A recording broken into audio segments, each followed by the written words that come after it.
Bienvenidos, mi nombre es Elías Loyola y estoy compartiendo junto a ustedes esta serie de escatología bíblica.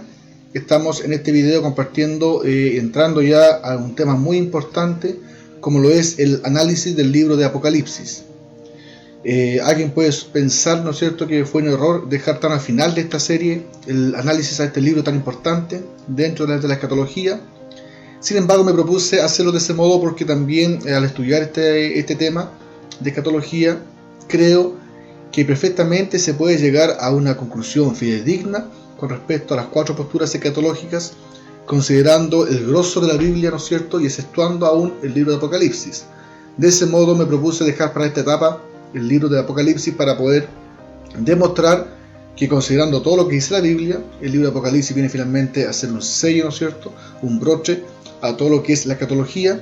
Y como tiene cuatro maneras distintas, cuatro escuelas de cómo se puede interpretar el libro, creo que al estudiar o al considerar primero el resto de la escritura, perfectamente se puede ya tener una brújula fidedigna para poder ver cuál escuela, ¿no es cierto?, de las que se conocen hoy en día, es la más certera, es la más cercana, ¿no es cierto?, al contenido general de la Biblia, ¿ya?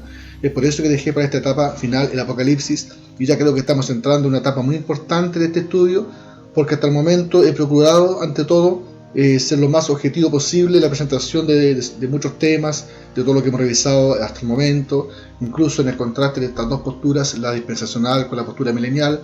He procurado, a pesar de que en ciertos videos hemos dado ya por sentado algunas conclusiones bastante importantes, hemos definido ciertos principios que son muy preponderantes, pero de todos modos me he propuesto no perder la objetividad. Es por eso que saquen ciertos temas que ya hemos revisado, en los cuales quizás podría haber sido un poco más decidor, más claro. No quise hacerlo aún porque aún nos faltaba, ¿no es cierto?, el análisis a este libro. Por lo tanto, ahora que ya estamos entrando en esta etapa, creo que ya esto a la vez nos va a arrojar más luz, más seguridad para poder ya ir decidiendo, ¿no es cierto?, y tomando ya una decisión clara con respecto a ciertos temas, y ya poder ya tomar más confianza y más seguridad en la presentación de ciertos principios o ciertas conclusiones. Así que espero que a partir de ahora entonces podamos ya ir aterrizando todos los temas, y las dudas que aún puedan quedar a partir de este análisis de Apocalipsis se puedan ir disipando e ir esclareciendo todo lo que vamos a revisar. Bien, vamos entonces a comenzar con el análisis a este libro tan importante o tan preponderante como lo es el Apocalipsis. Llegamos finalmente al análisis de este libro tan interesante, como decía, preponderante y decidor para muchos. Como mencioné anteriormente, fue mi deseo postergar este análisis casi al final con un propósito. Creo que, independiente a la mayor crítica que reciben muchos teólogos, eruditos o cualquier cristiano que se interese por la escatología, en relación al comentario de que esa es tu manera de interpretarlo, yo no lo veo así, resulta muy ambigua una opinión así, y finalmente no concluye ni entrega luz en absoluto. Pareciera que es ilícito optar por interpretaciones personales o individuales en ciertos pasajes de la Biblia. Eso es incorrecto. Si alguien interpreta de un modo la escritura y otro de un modo distinto, pareciera que finalmente se navega en un mar infinito, sin rumbo fijo ni puerto donde desembarcar. Cuando creo que no fue la voluntad de Dios dejarnos su palabra para provocarnos confusión, ni provocar interpretaciones individuales. Creo que quienes realmente tienen un vivo deseo real y honesto de estudiar la palabra de Dios, no pueden pensar de esa manera o llegar a la conclusión, bueno, yo lo veo así y tú lo entiendes de otro modo. Lo comenté en la introducción y lo reitero, sin obviar que hay temas en los que la Biblia no entrega tanta o mayor información como quisiéramos. Existen otros, no obstante, como los que estamos abordando en este estudio, en los cuales abunda la información. Es nuestro deber entonces escudriñar la Biblia y unir las piezas, dejando que sea la Biblia quien se interprete a sí misma. Si se discute en torno a un versículo, texto o pasaje puntual, sin duda pueden generarse muchas miradas y formas de interpretarlo, pero sin un estudio en profundidad y sin escudriñar la palabra, dando lugar a que sea ella misma quien nos dé la correcta interpretación, nunca podremos avanzar ni desenredar ciertos misterios. De ese modo creo que, siendo Apocalipsis un libro con tanta información y entregada de una manera no tradicional, no podemos cometer el error de optar por interpretaciones individuales en su estudio. Más bien, con todos los antecedentes provistos en el resto de la escritura, tenemos una brújula fidedigna que puede evitar desviarnos por alguna interpretación que contradiga la enseñanza dada por el mismo Espíritu a los profetas, apóstoles y a Juan en el Apocalipsis. De ese modo, entonces, no podemos interpretar toda la Biblia por el libro de Apocalipsis. En cambio, debemos leer el Apocalipsis a través del resto de la Biblia. Si bien cada postura escatológica adopta una manera distinta de interpretar el libro de Apocalipsis, es mi deseo presentar las 4 formas o puntos de vista en relación al Apocalipsis más conocidas o difundidas. Y aun cuando siempre habrán detalles menores y específicos sin resolver completamente, o nuestra mente tan curiosa pudiera quedar intranquila en ciertos detalles, espero que cada lector, a la luz de lo expuesto y analizado hasta aquí, pueda ser guiado a comprender y aceptar la interpretación más adecuada en relación a toda la enseñanza general de la Biblia. Y en relación a ciertos detalles que pudieran no ser resueltos con ninguna de las formas de interpretación del Apocalipsis, me sumo a las palabras de un maestro. Debemos navegar dentro de los márgenes que la Biblia nos permita, avanzar cuando ella nos abra una puerta y detenernos cuando ella nos la cierra, hablar cuando ella habla y callar cuando ella calla. Existe mucha literatura en relación a cómo interpretar el libro de Apocalipsis, autores que ofrecen variadas visiones y comentarios del libro al respecto.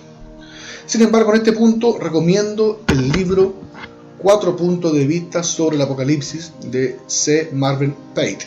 ¿Ya?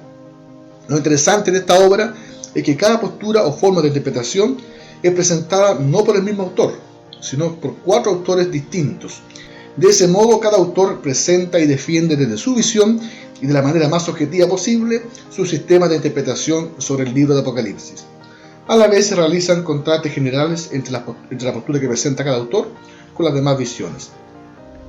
De ese modo, entonces, intentaré extraer lo más interesante, lo más medular de cada una de las 4 posturas que existen. Bien.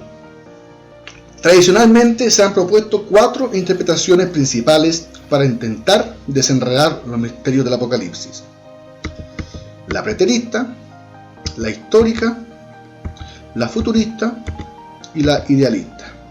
¿Ya? Los nombres encierran la esencia de cada interpretación. La interpretación preterista, de pasado, propone que la gran mayoría de los eventos de Apocalipsis sucedieron durante los primeros siglos después de Cristo. Algunos dicen que durante la caída de Jerusalén, en el año 70 después de Cristo. Otros dicen que durante la caída de Jerusalén, en el primer siglo, y la caída de Roma, en el quinto siglo.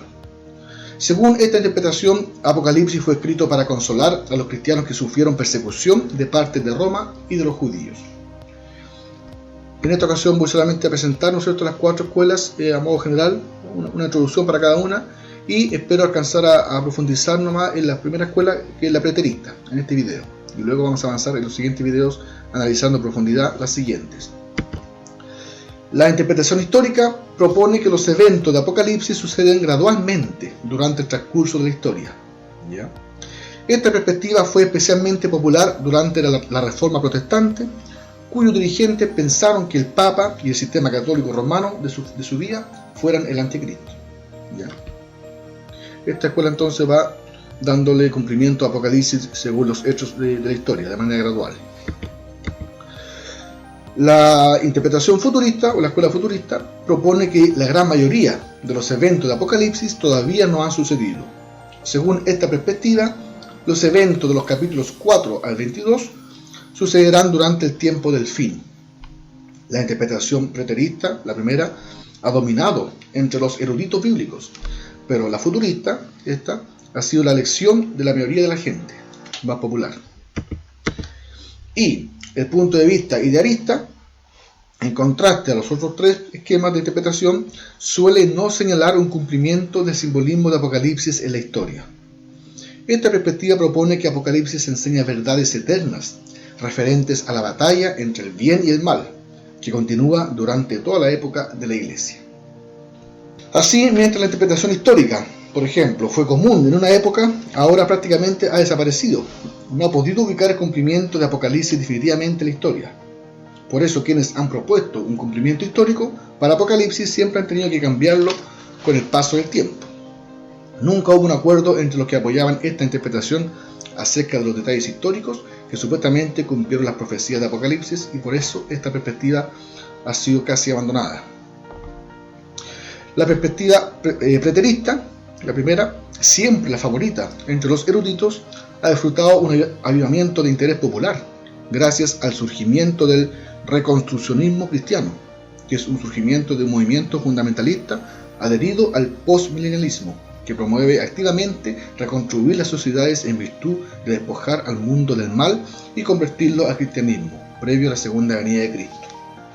Ese enfoque preterista está muy asociado a la escuela postmilenial, ya que si bien para ellos el Apocalipsis ya que está en el pasado, todo ese carácter, ¿no es cierto?, de juicio, ¿no es cierto?, de castigo, ese como carácter, ¿no es cierto?, peligroso, negativo del Apocalipsis, ya sucedió en el año 70 con la caída de Jerusalén. Entonces a partir de ahí ya el mundo puede perfectamente ir mejorando, no hay que esperar nada más negativo, porque ya todo lo feo, por así decirlo, del Apocalipsis ya sucedió en el pasado.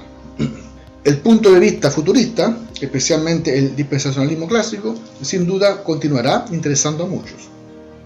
Finalmente, el método idealista continúa con el respaldo de muchos porque promueve la aplicación de Apocalipsis a la vida cotidiana. Los que se sienten asfixiados por la profecía en general encuentran una alternativa refrescante en el esquema idealista que enfatiza el significado presente de Apocalipsis. Bien, esa entonces es la presentación en general más o menos de las 4 escuelas, ya lo más medular de cada una. Sin duda hay que profundizar en cada una de ellas. Yo voy a intentar a través de este video hoy día profundizar solamente en la escuela preterista, que es una escuela que ha tenido bastante llegada, bastante aceptación por sus enfoques, y también en los siguientes videos vamos a analizar lo más medular de cada una. Sin duda trataré de ser lo más conciso posible, pero sin dejar nada que sea interesante fuera de explicación o de presentación. Y por eso que advierto que me detendré un poco más en la escuela preterista, que tiene bastantes enfoques interesantes, y en la futurista, ¿ya?, y la idealista posiblemente, ¿ya? En esta ocasión entonces vamos a analizar ahora en detalle la escuela preterista. Mientras más nos acercamos al futuro, más lejos estamos de los eventos de Apocalipsis. Esta afirmación, aunque suene un poco rara, resume la perspectiva preterista del Apocalipsis. A pesar de que pretendo ser lo más claro, conciso y preciso posible en lo medular de cada interpretación, creo presentaré en mayor detalles algunos puntos interesantes e importantes de esta escuela preterista, dado que presenta varias ideas que no dejan de llamar la atención. En lo personal, me cautivó bastante cuando leí sobre sus enfoques, provocándome la necesidad de considerar y reevaluar ciertos temas y enfoques. Por lo tanto, espero ser lo más fiel y objetivo posible en su presentación. Aunque en primera instancia para muchos, igual como que sucedió conmigo, suena un poco raro y ya un poco como despectivo pensar que el Apocalipsis fue todo cumplido en el pasado, como que genera un poco de confusión, porque generalmente el concepto en sí, ya Apocalipsis, todo lo apocalíptico está en nuestra mente, en nuestro subconsciente asociado al futuro, lo que va a pasar al final, el Apocalipsis. Entonces, en primera instancia provoca un poco de rechazo esta idea de que el Apocalipsis bajo la visión preterista ya está todo cumplido, pero a medida que uno empieza a profundizar se encuentra que hay bastante sentido, hay bastantes enfoques que tienen bastante fundamento, y por eso igual que se ha ganado un espacio dentro de las 4 escuelas. Y es importante, ante todo, como siempre he dicho, sin duda analizar en profundidad cada detalle y contrastarlo con el mensaje completo de la Biblia. Como dijimos entonces, el punto de vista preterista afirma que la mayoría de las profecías de Juan ocurrieron en el primer siglo, poco después de que fueron escritas.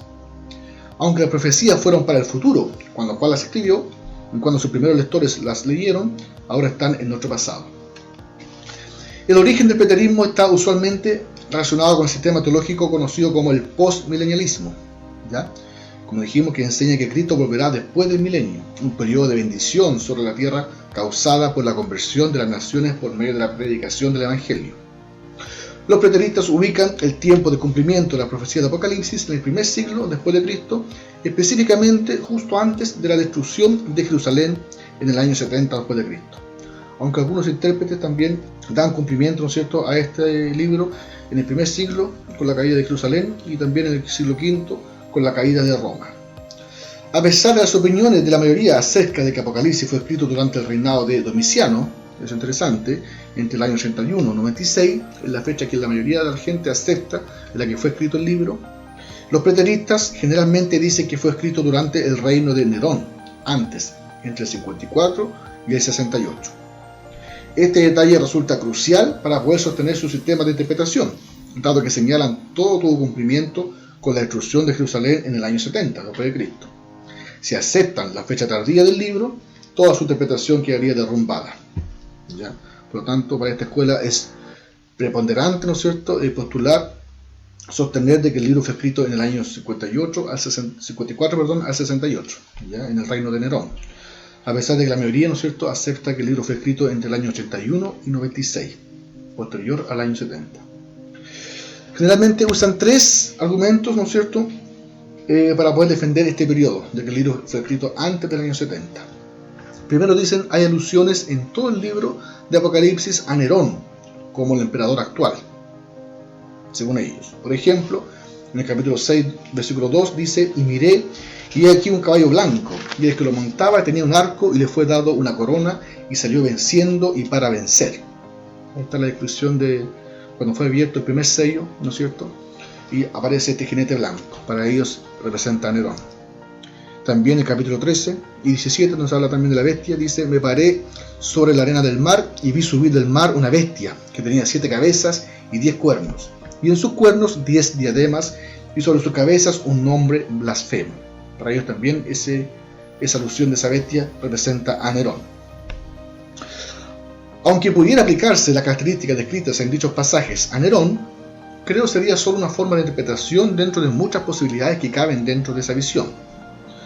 Así como a Nerón, la descripción de jinete en el caballo blanco y la bestia, si se interpreta como una persona individual, pueden perfectamente coincidir con varios personajes en toda la historia. Tendría que existir mayor evidencia o respaldo bíblico para sostener que efectivamente dichas figuras apuntaban solamente o exclusivamente a Nerón. Otro argumento para sostener que el libro fue escrito antes del año 70 es el siguiente, que dice, la condición de las iglesias en Asia Menor, a las cuales Juan escribe sus cartas, en los capítulos 2 y 3, corresponde mejor al cristianismo de una fecha anterior al año 70 después de Cristo, cuando hubo una rotura entre el cristianismo y el judaísmo. Es decir, Apocalipsis atestigua una persecución doble contra los cristianos judíos, por los judíos y por los romanos. La anterior persecución contra los creyentes judíos fue por su fe en Jesús como el Mesías, de tal manera que fueron expulsados de las sinagogas, exponiéndolos así al peligro de tener que adorar al César. Entonces, según ellos, según lo que se describe en Apocalipsis 2.3, el sufrimiento, la persecución que vivían aquellas iglesias, describe más bien una persecución doble por parte de los judíos mismos, que perseguían a los cristianos, y también de los romanos, los gentiles. Entonces, para ellos eso está más asociado a aquella época, antes del año 70. Y el tercer argumento que ocupan para pensar que el libro fue escrito antes del año 70 es que, según ellos, Apocalipsis 11 parece que el templo todavía está intacto cuando el libro fue escrito, según lo que dice Apocalipsis 11, donde se le pide a Juan, ¿no es cierto?, bajo la visión, que mira el templo, se le manda a mirar el templo.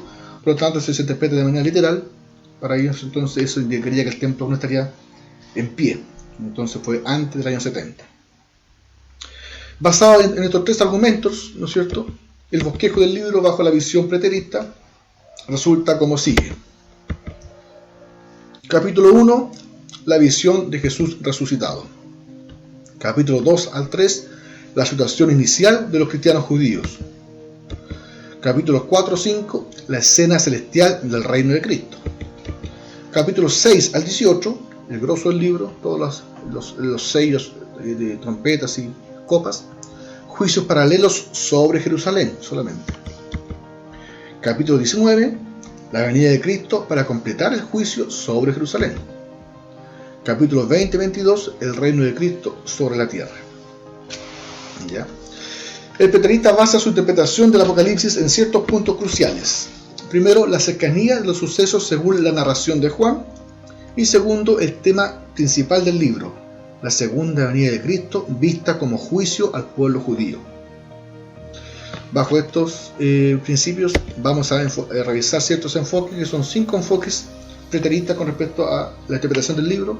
Voy solamente a presentar estos 5 enfoques, luego vamos a analizarlos uno por uno o a ver si hay aceptación o refutarlos. El primer enfoque dice como sigue: El preterista sostiene que la clave de la interpretación de Apocalipsis está al comienzo y final del libro, puntualmente en el uso de los términos tachos, que significa pronto, y engis, que significa cerca.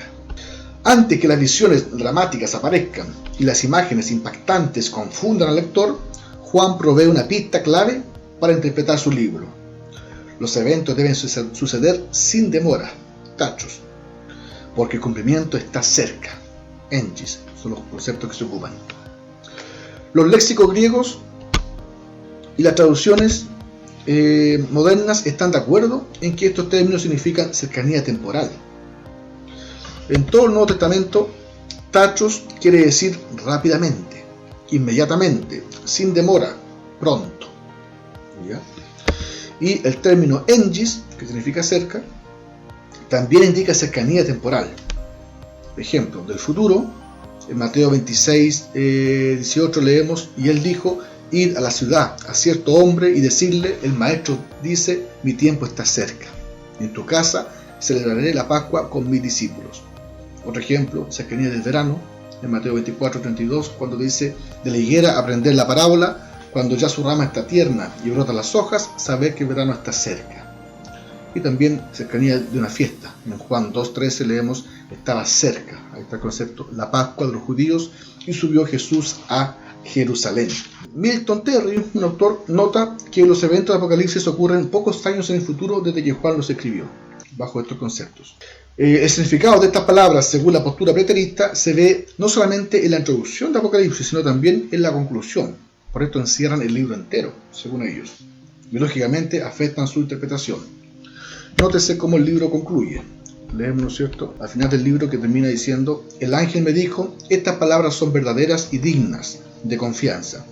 El Señor, el Dios que inspira a los profetas, ha enviado a su ángel para mostrar a sus siervos lo que tiene que suceder sin demora.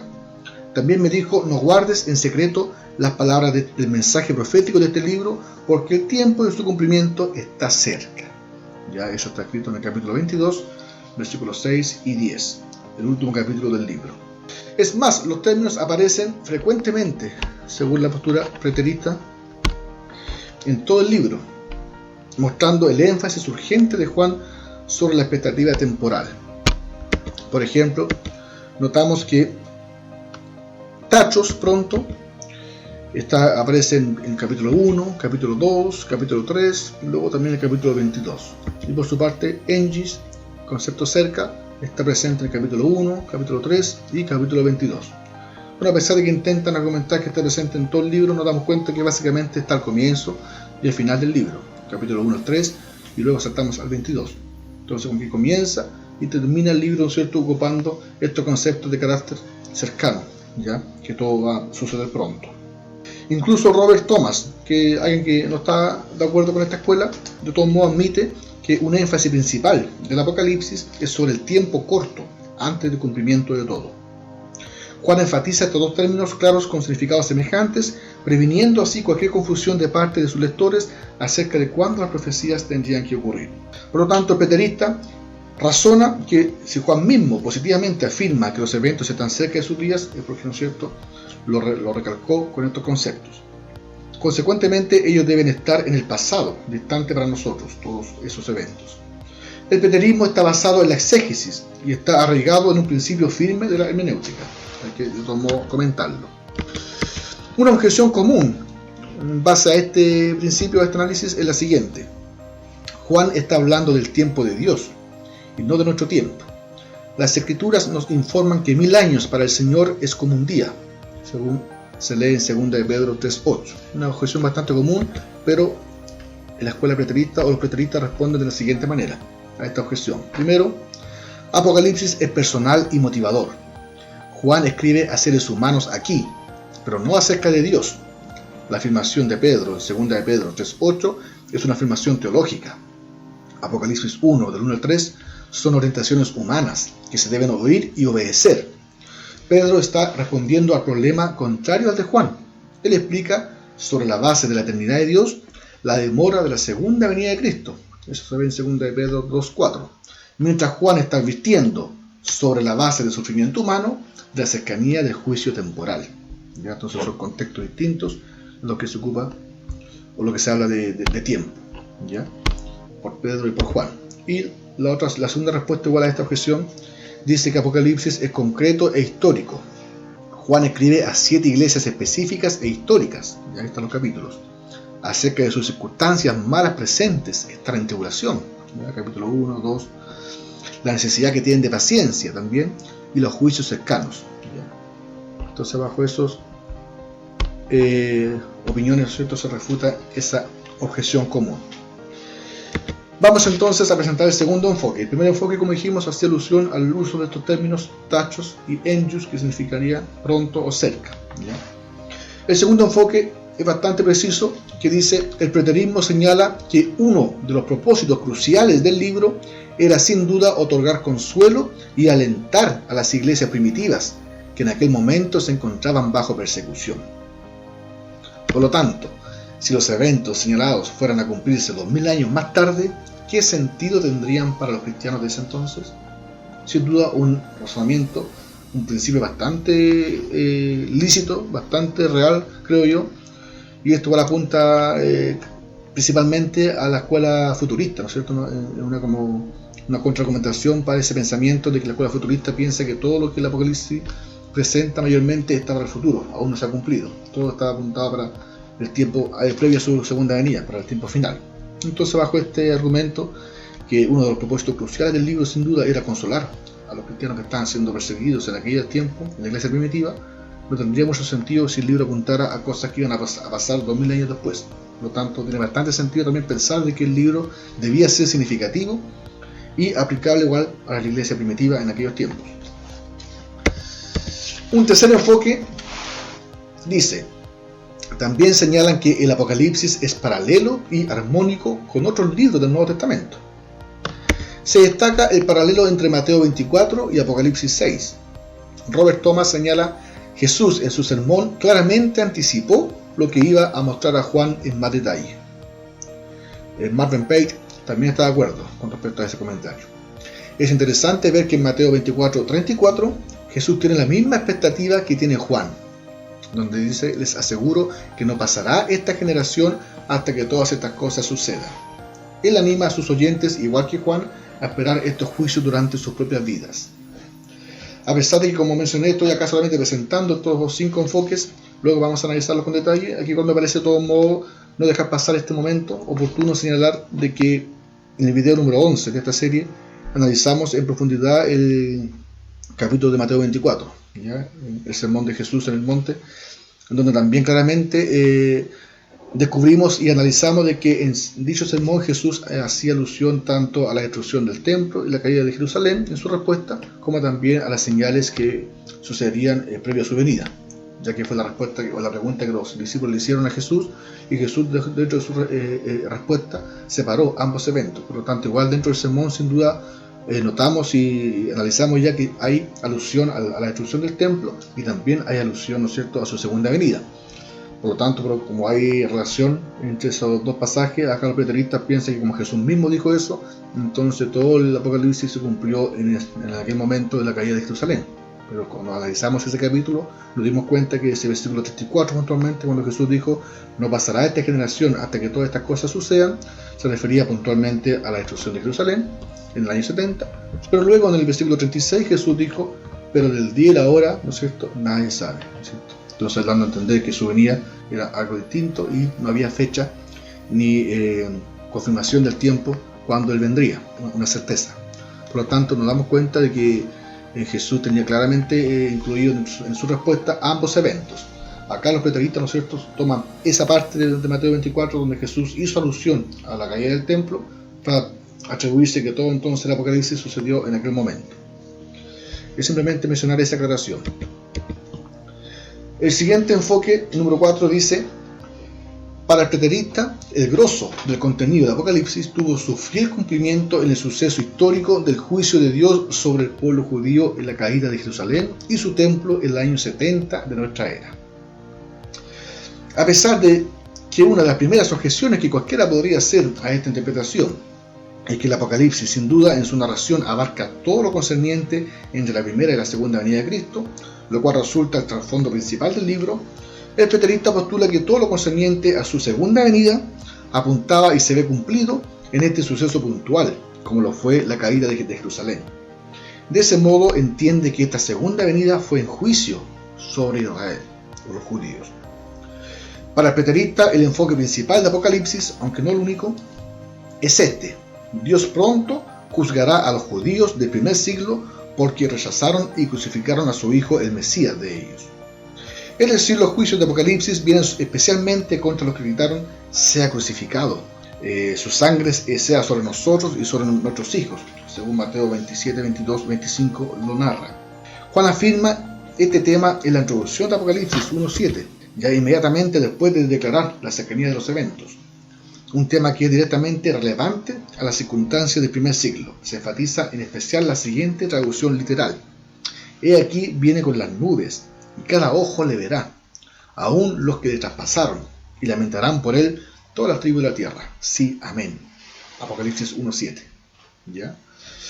Entonces, como ahí también señala que vendrán las nubes, ¿no es cierto? Y cada ojo le verá, aún lo que le traspasaron. Entonces ellos atribuyen que está apuntando netamente a los judíos, que fueron los que crucificaron al Mesías. Si esto apuntara a una segunda venida catológica 2000 años después, ya no estarían presentes ahí los judíos del primer siglo, que fueron los que le crucificaron. A pesar de que la gran mayoría cree que esto se refiere a la segunda venida, y esto parece lógico después de la primera lectura, sin embargo, para el preterista, en contexto, el versículo 7 señala la destrucción de Jerusalén y del templo en el año 70, la cual produce varios resultados cruciales. Trae la ira de Dios sobre los judíos porque rechazaron a su Mesías. Concluye la época de anticipación del Antiguo Testamento, ¿ya? Juan 4:20, Hebreos 1, ¿no es cierto? La cual está vieja, se envejece y está próxima a desaparecer, según Hebreos 8. Entonces, igual ellos dicen que con eso, lo que pasó con la caída de Jerusalén en el año 70 también se culmina el antiguo pacto, ¿no es cierto? Y se renueva a través del nuevo pacto. Y con esa caída de Jerusalén ya finalmente se cumple lo que dice Hebreos, que lo que estaba viejo, ¿no es cierto?, está pronto a desaparecer. Y ahí desapareció completamente cuando Dios ya cayó en ira y en juicio sobre los judíos. Para el preterista, casi todo el contenido de Apocalipsis, exceptuando los capítulos 21 y 22, los últimos dos, puede identificarse plena y perfectamente en la caída de Jerusalén. Es decir, todo el grosso del libro, hasta el capítulo 20 incluso, se puede atribuir perfectamente a la caída de Jerusalén para los preteristas. Es considerable la manera como los preteristas acomodan perfectamente muchas de las profecías y señales de Apocalipsis con el sitio de Jerusalén en manos del emperador Tito en el año 70. La presentación hecha por Kenneth Gentry en el libro 4 puntos de vista sobre el Apocalipsis, en donde ejemplifica de manera detallada muchos pasajes de Apocalipsis con sucesos propios y específicos de aquel evento, es realmente sorprendente. Se recomienda leer dicha presentación para asimilar mejor este punto. Ya como dije, en aquel libro 4 puntos de vista sobre el Apocalipsis, cada autor representa, ¿no es cierto?, una escuela específica, y el autor Kenneth L. Gentry es encargado de presentar la escuela preterista, y es bastante sorprendente el análisis que realiza y cómo la analogía, cómo va comparando todos los sucesos que ocurrieron en aquel sitio, en aquella caída de Jerusalén, tal cual como lo narra Josefo, el historiador judío, con los capítulos de Apocalipsis, como lo que el Apocalipsis va describiendo. Hay una analogía bastante fuerte, no menor, ¿no es cierto?, que sin duda, como dije acá, se puede acomodar perfectamente casi todo el libro con lo que pasó en aquel lugar, ¿ya?, en aquel momento. Por eso recomiendo de todos modos leer el libro. Y el quinto enfoque, los preteristas señalan que el lenguaje de venir con las nubes es común dentro de la profecía del juicio divino sobre las naciones. ¿Ya? Venir con las nubes es una señal, es una forma común cuando se habla del juicio, ¿no es cierto?, sobre las naciones. Isaías habla del juicio venidero de Dios contra Egipto en términos similares. Por ejemplo, dice profecía sobre Egipto. He aquí que Jehová monta sobre una ligera nube y entrará en Egipto, y los ídolos de Egipto temblarán delante de él, y desfallecerá el corazón de los egipcios dentro de ellos. Isaías 19:1. Ahí está, ¿no es cierto?, una advertencia que Dios vendría en juicio sobre los egipcios y sobre una ligera nube. Obviamente Dios no monta literal y visiblemente en una nube desde el cielo contra Egipto, pero sí manda un gran juicio contra Egipto, como si fuera una tormenta terrible y destructiva. Otras referencias confirman este tipo de afirmación conocida como una metáfora apocalíptica. Por ejemplo, en Salmo 18, del 7 al 15, en el versículo 9 leemos: inclinó los cielos. Voy a sacar la cámara para que no me. Leemos en el Salmo 18, decía, versículo 9: inclinó los cielos y descendió, y había densas tinieblas debajo de sus pies. Otra opción también de la presencia de nubes. En el Salmo 104, versículo 3, leemos que establece sus aposentos entre las aguas, el que pone las nubes por su carroza, el que anda sobre las olas del viento. Y en Joel 2, del 1 al 2, leemos: tocad trompeta en Sión y dad alarma en mi santo monte. Tiemblen todos los moradores de la tierra, porque viene el día de Jehová, porque está cercano, día de tinieblas y de oscuridad, día de nube y de sombra. Como sobre los montes se extiende el alba, así vendrá un pueblo grande y fuerte, semejante a él no lo hubo jamás, ni después de él habrá en años de muchas generaciones. También en Miqueas capítulo 1, del 3 al 4 leemos: porque aquí Jehová sale de su lugar y descenderá, y hollará las alturas de la tierra, y se derretirán los montes debajo de él, y los valles se hendirán como la cera delante del fuego, como las aguas que corren por un precipicio. Entonces vemos que hay más de un pasaje donde se hace alusión de que Dios desciende las nubes, o está la presencia de una nube, ¿no es cierto?, por debajo de sus pies como carroza, haciendo alusión a un episodio de juicio sobre una nación de parte de Dios.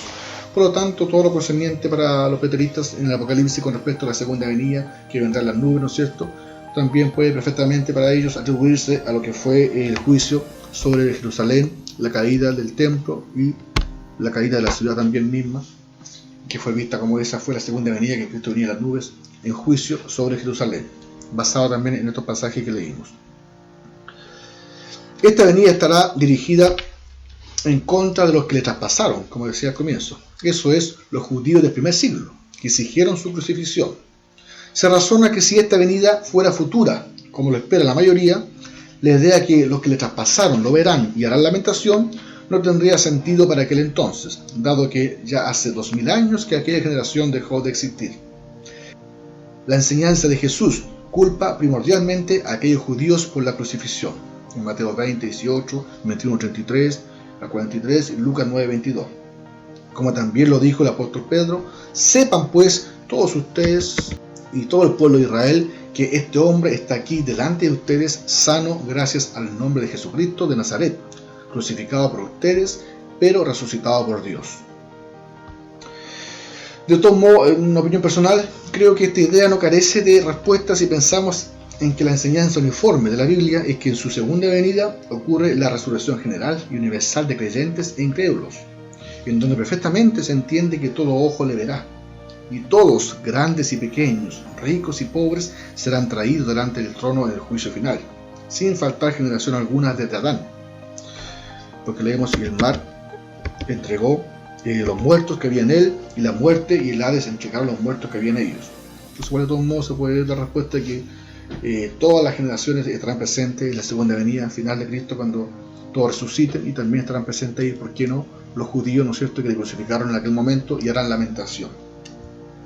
Bien, esta fue la presentación de estos 5 enfoques. Vamos rápidamente entonces a analizar estos temas, a pesar de que ya hay bastante sentido, ¿no es cierto?, en muchos argumentos, en muchos enfoques, no carecen de sentido, de un modo importante analizarlos a la luz de la Biblia.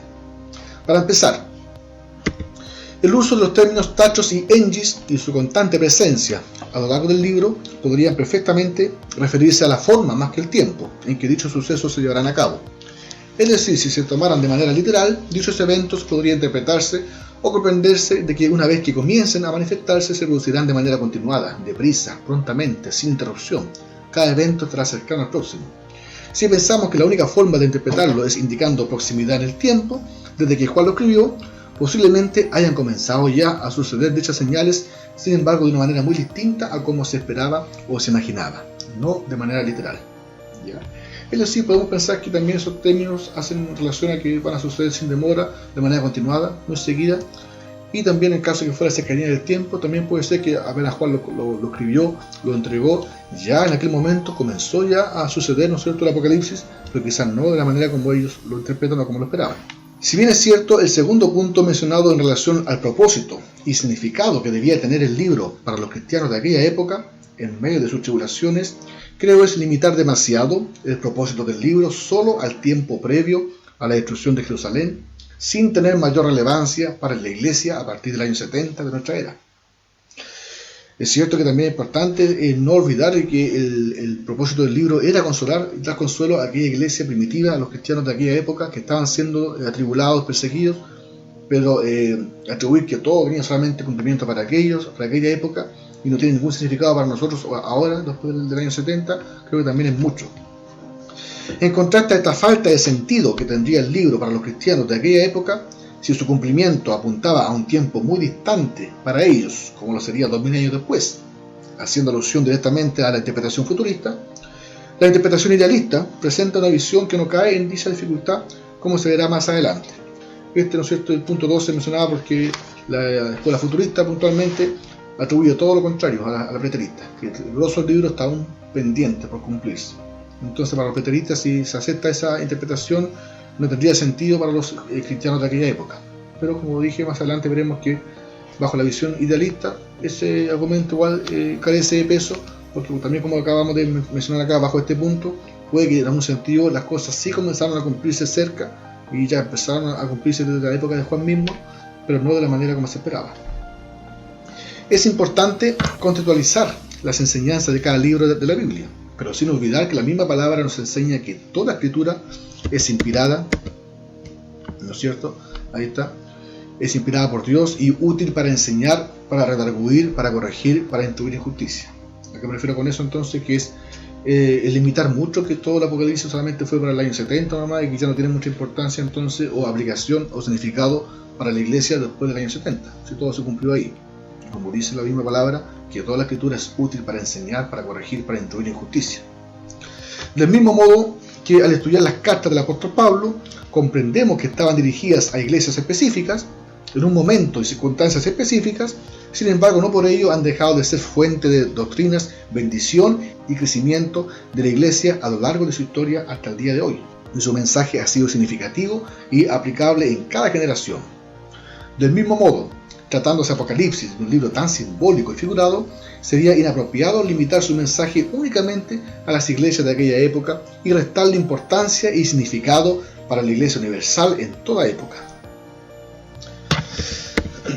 Pensando en el quinto punto, no se niega con esto que mucho del simbolismo del libro tenga estrecha relación con lo sucedido en la destrucción de Jerusalén, lo cual sería parte de lo que hemos denominado perspectiva profética, en donde los eventos cumplidos a corto plazo pueden ser, ¿no es cierto?, tipología de eventos a mediano y o largo plazo. Esto fue lo analizado anteriormente en el capítulo 24 de Mateo, en donde vimos la analogía que Cristo mismo hizo en la destrucción del templo con las señales que precederán a su segunda venida, despejando la idea de que ambos eventos serían simultáneos.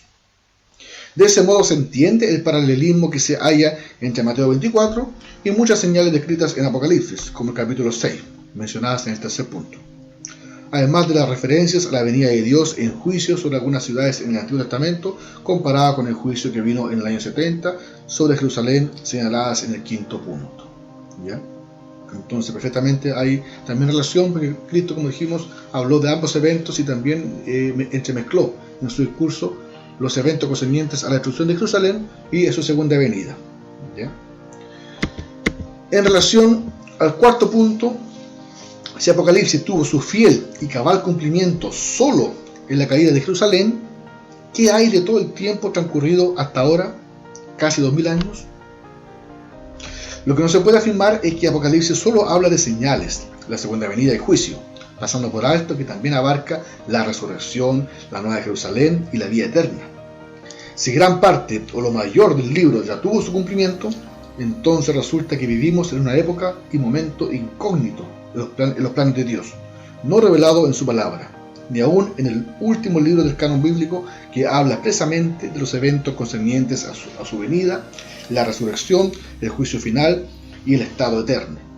Es decir, creo yo que bajo este punto, si solamente todo tuvo su cumplimiento ahí, en el año 70, entonces no hay nada revelado en la Biblia entre el año 70 hasta la era actual, casi 2000 años, y estamos como viviendo en un tiempo, en un vacío, en un salto, sin revelación, sin saber qué estamos viviendo, qué época estamos. Por lo tanto, creo que también es mucho limitar que el libro solamente apunta a aquella época y nada más, negando que también el libro habla de otras cosas. Otra dificultad que se halla en esta interpretación preterista es que en muchos de los pasajes de Apocalipsis las señales, eventos, catástrofes y juicios advertidos recaen sobre el mundo entero. Por ejemplo, en 3.10, 18.3.9, las plagas, catástrofes y juicios involucrados en los sellos, trompetas y copas están anunciadas sobre los 4 ángulos de la tierra.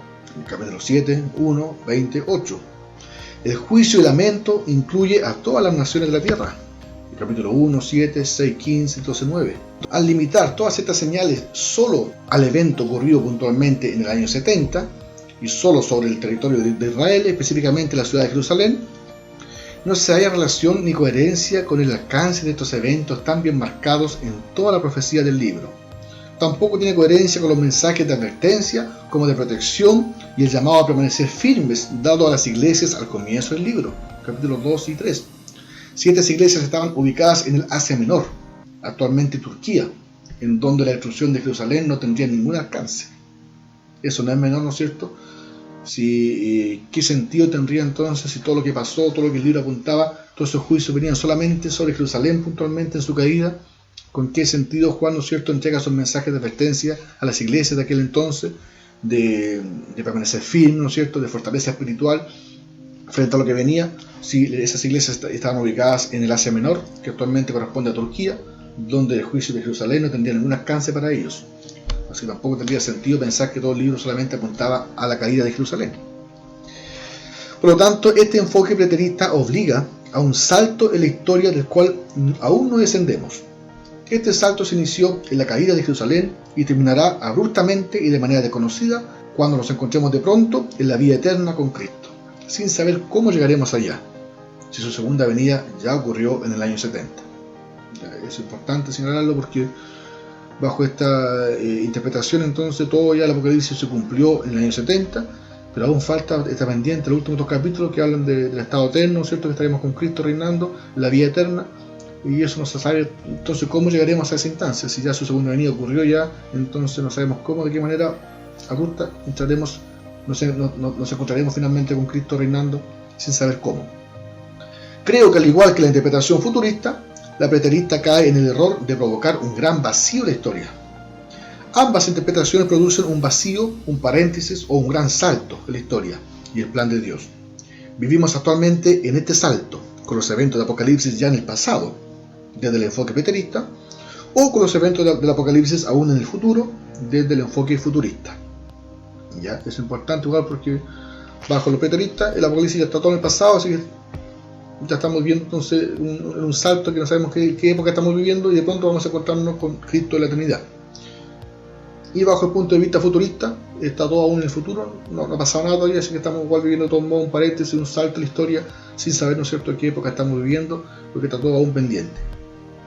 Finalmente, en lo concerniente al final del libro, puntualmente desde el capítulo 20 al 22, cabe señalar que la interpretación preterista es bastante coincidente con la idealista, ¿no?, como interpreta sus últimos 2 capítulos, como lo veremos en la siguiente interpretación. Bien, de ese modo entonces dejo hasta este punto, ¿no es cierto?, la interpretación de la escuela preterista. En el siguiente video entonces avanzaremos con la escuela idealista, pero como dije, la intención es hacerlo de manera parcelada, independiente, para poder asignar mejor, comprender mejor la interpretación de cada escuela. Es interesante entonces, quiero cerrar con esto, la comprensión, que es por eso que yo en esta ocasión dejé el análisis del libro para el final de este estudio, porque aunque muchas veces igual cité pasajes, referencias, citas que hacían muchos autores para argumentar sus posturas con respecto al libro de Apocalipsis, si no comprendemos, si no aceptamos, si no entendemos que hay 4 maneras distintas de cómo interpretar el libro, cada argumento a veces individual o puntual se puede ver debilitado ante una interpretación distinta del libro. Por eso es importante igual conocer estas 4 posturas, ¿Por qué? Porque el libro de Apocalipsis es tan importante, es tan crucial, es tan decidor en muchos temas para poder darle fundamento, ¿no es cierto?, a estas 4 posturas escatológicas, que es importante tener claridad cuál es la interpretación más homogénea con respecto a todo el mensaje de la Biblia. Ya, si yo estoy entendiendo la Biblia bajo una visión, una comprensión, entonces me encuentro con Apocalipsis que tiene 4 maneras distintas de interpretarse, es preciso ver cuál de esas 4 interpretaciones tiene coherencia y coincide mayormente con el mensaje general de la Biblia. Así que por eso quiero darme el tiempo de presentar, y también dediqué un poquito más de tiempo puntualmente a esta escuela preterista, porque sin duda es una escuela bastante interesante, no deja de tener mucho sentido en primera instancia, e incluso es muy seguida por muchos teólogos, eruditos, personas bastante asidas al estudio de la Biblia, a la lectura, y tiene bastante respaldo bajo ese tipo de personas. Pero aún así, ¿no es cierto?, es importante contrastar todo su pensamiento, su enfoque con lo que dice la Biblia. Y aquí yo presenté 5 enfoques bastante fuertes, bastante impresionantes, ¿no es cierto?, de la escuela preterista, pero también de todos modos vimos cómo a la luz de la palabra puede perfectamente igual caer ahí en contradicciones, o puede también generar algunas controversias o embarazos en ciertas comprensión. De todos modos, insisto, para cualquier, ¿no es cierto?, ante cualquier duda es necesario profundizar, no tener miedo, leer, escudriñar. Y por eso yo insisto, el libro que yo cité es muy interesante porque presenta cada escuela desde un enfoque distinto, ¿no es cierto?, y por autores diferentes. Ya no solamente un mismo autor que quizás ya tiene una decisión tomada y aunque intente ser objetivo siempre va a defender más su posición. En este libro está cada postura o cada escuela presentada por un autor distinto que representa ese modo de interpretar el Apocalipsis. Así que de ese modo entonces concluimos esta revisión, la presentación de las 4 escuelas y el análisis a la escuela preterista. En el siguiente video entonces vamos a avanzar con la escuela idealista.